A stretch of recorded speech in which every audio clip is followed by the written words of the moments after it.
Assalamualaikum warahmatullahi wabarakatuh. Saya Muhammad Ashraf bin Saiful Nizam.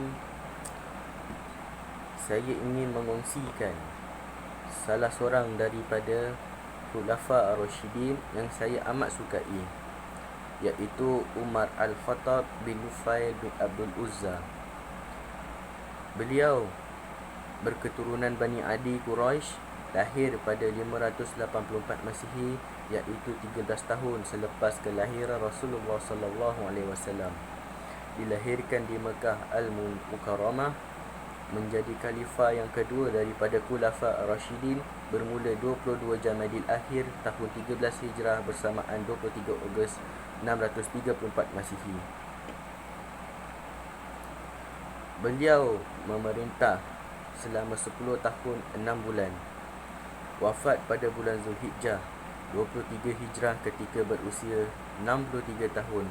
Sebab kewafatan kerana dibunuh oleh seorang hamba Majusi berbangsa Parsi yang bernama Fairuz, atau dikenali sebagai Abu Lu'lu'ah.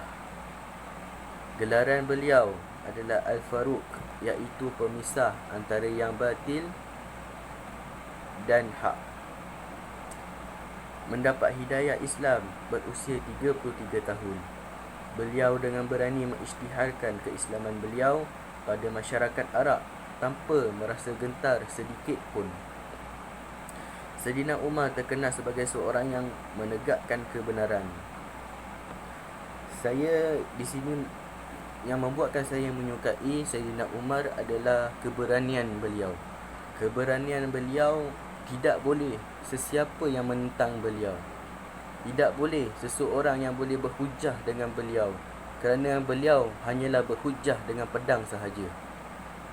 Itu membuatkan saya menyukai beliau, kerana beliau mempunyai sesuatu kepribadian yang membuatkan seseorang merasa gentar terhadap beliau. Kerana dengan ketegapan badan beliau, dengan ketinggian beliau, dengan suara beliau, tidak sesiapa yang boleh menentangnya. Itu membuatkan pada zaman Khulafa Ar-Rasyidin yang diperintah oleh Sayyidina Umar Al-Khattab,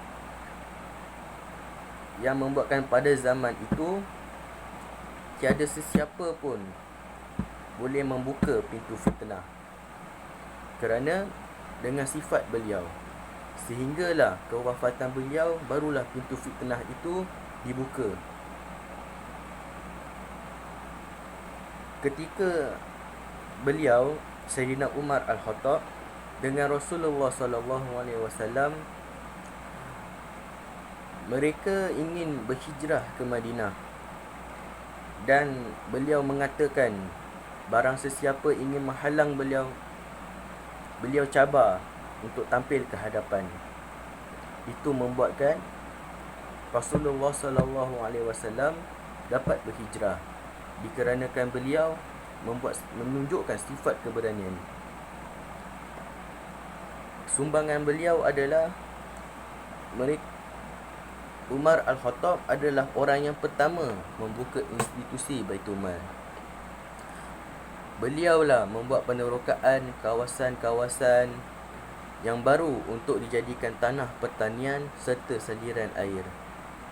Beliau membina rumah persinggahan bagi para musafir.